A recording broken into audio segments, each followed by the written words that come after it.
Parunduya supo 1811 Pellavé, Iñapuseñi Mongue Guazú, Humacama Pedro Juan Caballero, Aumosa Sobaecue, Paraguay, España, Poburu. La independencia del Paraguay fue un proceso político que marcó la historia del Paraguay como Estado libre y soberano, poniendo fin al régimen español que dependía del virreinato del Río de la Plata. Numerosas fueron las causas que incidieron en el proceso de la independencia paraguaya, desde causas profundas como la igualdad política, soberanía popular, división de los poderes, la Constitución como documento rector de un país que consagra los derechos y deberes de los ciudadanos, y hasta las causas más directas de orden político, económico y social, como la no participación política igualitaria y el régimen español exclusivistas, trabas comerciales y los numerosos impuestos, y las marcadas diferencias sociales, ya que solo los peninsulares eran depositarios de todos los derechos y privilegios. Pedro Juan Caballero, Vicente Ignacio Iturbe, Fulgencio Yegros, José Gaspar Rodríguez de Francia y otros ilustres próceres venían desarrollando con normalidad los planes revolucionarios para independizar el Paraguay. Las reuniones secretas se hacían en la casa de la familia Martínez Sáenz, actual Casa de la Independencia. El pueblo paraguayo clamaba cambios, quería la emancipación y la victoria obtenida en Tacuarí frente a las tropas enviadas por Buenos Aires al mando del general Manuel Belgrano, que exaltó el orgullo nacional a expensas del desprestigio de las fuerzas españolas. Ante el descontento popular, el gobernador Velasco buscó la cooperación de Portugal para mantener el régimen españolista. La amenaza de esta alianza fue el motor principal para adelantar la fecha de la revolución, gestada desde el día siguiente de la batalla de Tacuarí, 9 de marzo de 1811, y señalada para el 25 de mayo. Así, en la noche del 14 de mayo, minutos antes de las 10 se escuchó un repiqueteo de campanas. Era la señal convenida. Pedro Juan Caballero se hizo cargo del mando en ausencia de Fulgencio Yegros. Con Vicente Ignacio Iturbe y otros compañeros se apoderaron del cuartel de la plaza, que estaba a cargo del oficial de guardia Mauricio José Troche. Intimaron al gobernador Velasco, pusieron en libertad a más de 30 presos políticos, y así iniciaron la revolución. El pueblo y las tropas invadían la plaza al grito de ¡Viva la Unión! Y en la madrugada del 15 de mayo, el capitán Caballero exigió a Velasco la entrega de todas las armas, la separación de los funcionarios españoles y de todos los miembros del cabildo, que ningún buque saliera de Asunción y que el emisario portugués José de Abreu no abandonara la ciudad.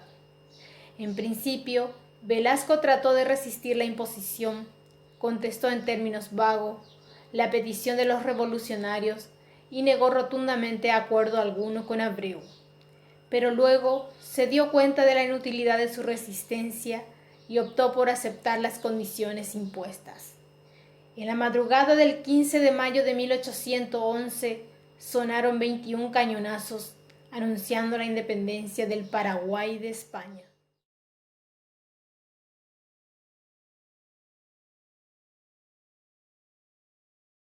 Guerra Guazú oikovaikue Paraguaype, oñepyrũva'ekue 1865 ha opavaikue 1870. Heta mba'e oheja ñamombe'u hag̃ua ha ñambotycha hag̃ua umi oñoñorãivava'ekue ñane retã ra'ehuhápe. Guerra contra la Triple Alianza. Fueron primero los problemas no resueltos de los límites y los modelos del Estado de los países vecinos, que eran muy diferentes al establecido en el Paraguay. Antes de que falleciera don Carlos Antonio López ya habían vencido los plazos de los acuerdos internacionales sobre la cuestión de los límites, firmados en 1856 con Argentina y con Brasil. Luego, cuando fallece su hijo, Francisco Solano López, que se vio involucrado en la crisis política acaecida en el Uruguay. En abril de 1863, el general uruguayo Venancio Flores, jefe del Partido Colorado de su país, inició una revolución contra el Partido Blanco, a cargo del presidente del Uruguay, Bernardo Berro. Este pide ayuda al Paraguay. Al subir el Partido Blanco al poder, los brasileños fueron despojados de sus bienes, expulsados del territorio uruguayo. En consecuencia, el 4 de agosto de 1864, Saraiva dio un plazo de 6 días al presidente de Uruguay para indemnizar a los brasileños afectados. Amenazó con la entrada de tropas imperiales en caso de que esta fuese denegada. El gobierno blanco rechazó el ultimátum con la seguridad de que contaría con el respaldo paraguayo.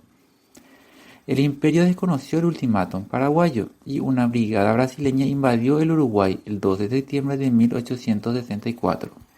Las consecuencias de la guerra de la Triple Alianza, que duró de 1865 hasta 1870, fueron nefastas en cuanto a lo demográfico, político, social y económico. Al finalizar la guerra de la Triple Alianza, luego de 5 años de grandes penurias, el Paraguay tuvo consecuencias devastadoras en cuanto a lo demográfico, político, social y económico. La resistencia heroica tuvo un costo muy elevado para el país, marcando un antes y un después, denominado Patria Vieja, anterior al 1870, y Patria Nueva, la posterior a la fecha. La represión de San Fernando. Los paraguayos sufrieron duras represiones durante la guerra. Al asumir el gobierno, Francisco Solano López ordenó la prisión de las personas que se opusieron a su nombramiento. Estos arrestos no respetaron sexo, edad, ni siquiera lazos sanguíneos.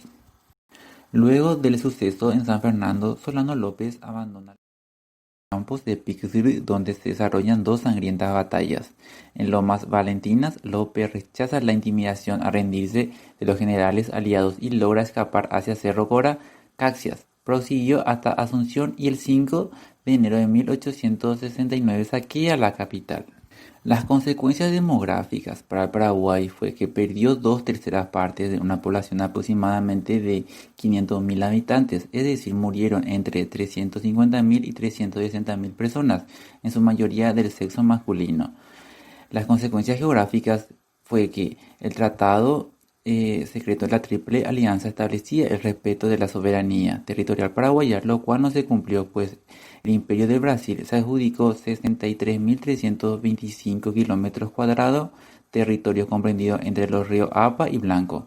La Argentina a su vez se apoderó de más de 95.000 kilómetros cuadrados, territorios que actualmente forman parte de las provincias de Formosa, Misiones y parte de Corrientes. Económicas. El sistema económico paraguayo fue destrozado. En la posguerra se inició un nuevo fenómeno económico, el endeudamiento estatal y el inicio de la hegemonía económica y financiera del capital extranjero. En cuanto a lo político, se introdujo en el Paraguay las ideas liberales. La sociedad paraguaya se dividió a causa del antagonismo político entre connacionales, de la presión de los clubes políticos y posteriormente de los partidos políticos tradicionales, el Partido Liberal y la Asociación Nacional Republicana. Se generaron varios conflictos, lo que llegó en ocasiones a enlutar a muchas familias, y lo más grave, se inició el tutelaje político extranjero. Sin duda, las mujeres reconstruyeron la nación. Ellas fueron la gran mayoría de la población sobreviviente después de la catástrofe. Se habla de una relación de al menos 4 mujeres por cada hombre. Los hombres eran niños, adolescentes o mayores de 60 años, con una escasa franja masculina entre esos dos extremos, compuesta por los exiliados llegados al país solo en las postrimerias del conflicto bélico. Las mujeres fueron las grandes actoras económicas y sociales. La situación general del país y de los países que integran la cuenca del río de la Plata en el periodo comprendido entre 1870 y 1900.